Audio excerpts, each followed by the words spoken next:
hukumu yake itakuwaje? Upate Muislamu wewe uone mtu anachinja mbuzi, mbili zimechinjwa, ukaona alhamdulillah amechinja. Kisha baadaye kabla yake ukaona mbuzi zingine mbili zimekufa. Sawa? Ukaenda alafu ukirudi ukapata amechanganya zile nyama zote. Utafanyaje wewe? Kuna mbili zimechinjwa na mbili zimekufa. Amechanganya. Utachukua nyama ukale? Nasema mimi Muislamu sichukui. Sasa football huko ndio kuna advertisewa pombe. Huko ndio watu wanakuwa wako uchi.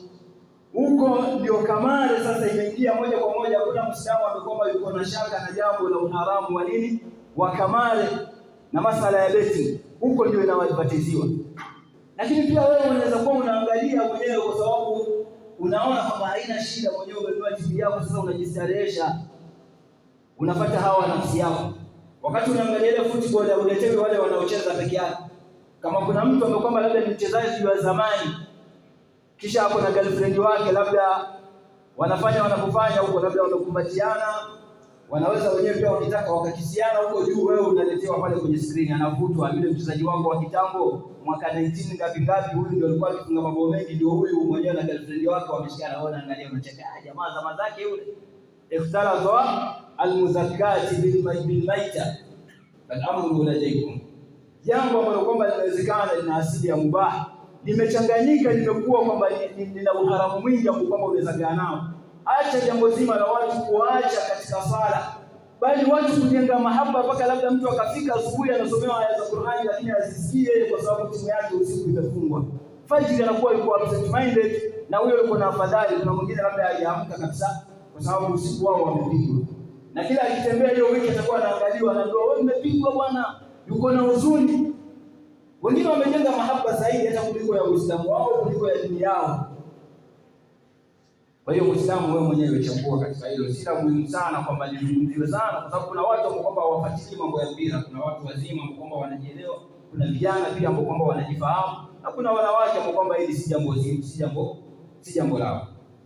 Muislamu kuna mambo ya muhimu ambayo kwamba tunafaa kuyazingatia. Sikiza wasia wa Abu Bakar as-Siddiq radhiyallahu anhu, anasema khalifa wa mwanzo huyo. Anasema Abu Bakar as-Siddiq radhiyallahu anhu inda wafati, katika kitanda chake cha mauti au inda al-intidhar, wakati ambapo kwamba anasubiri katika mauti, anasema kharajna min ad-dunya kama dakhalnaha, hakika sisi tunatoka kutoka kwenye dunia kama vile ambavyo kwamba tumeingia katika dunia hii. Wama yanfauna illa ma qaddamnahu li akhiratina, na hakuna linalotufaa sisi kwa lile ambalo kwamba tumelikadimisha kwa ajili ya akhira yetu. Jiulize Muislamu, wakati uko umekaa wewe jisaa zima na nusu, katika kila mechi ambayo kwamba mtu ameangalia inachukua jisaa zima na nusu. Akiangalia mechi mbili uko na 3 hours wasted ambazo yeye alikaa tu akaangalia mpira akiwa anacheka pale. Piga hesabu masaa yako ambapo kwamba amepotea. Abu Bakar as-Siddiq radhiyallahu anhu, kama tunavyofahamu na uzito wake, siku miongoni mwa siku asubuhi Mtume sallallahu alaihi wasallam baada ya swala al-fajr anauliza watu katika ibada ambazo wanazifanya. Anaingia katika ibada karibu zote. Wanaambiwa kila mmoja ataitwa kwa mlango wake wa ibada ambao alikuwa kwa bidii nayo. Abu Bakar as-Siddiq radhiyallahu anhu anamuuliza Mtume sallallahu alaihi wasallam, je, kuna mtu ambaye ataitwa kwenye milango yote? Mlango wa swala, mlango wa sadaka, mlango wa somo, mlango wa haji, milango yote kuna mtu ambaye ataitwa? Anaambiwa ndio, na tunatarajia kwamba wewe ni mmoja wao radhiyallahu. Lakini anakufa anasema tumeingia katika ulimwengu na tunatoka kama tulivyoingia, na hatujabeba isipokuwa kile ambacho kwamba kitatusaidia kwenye akhera yetu.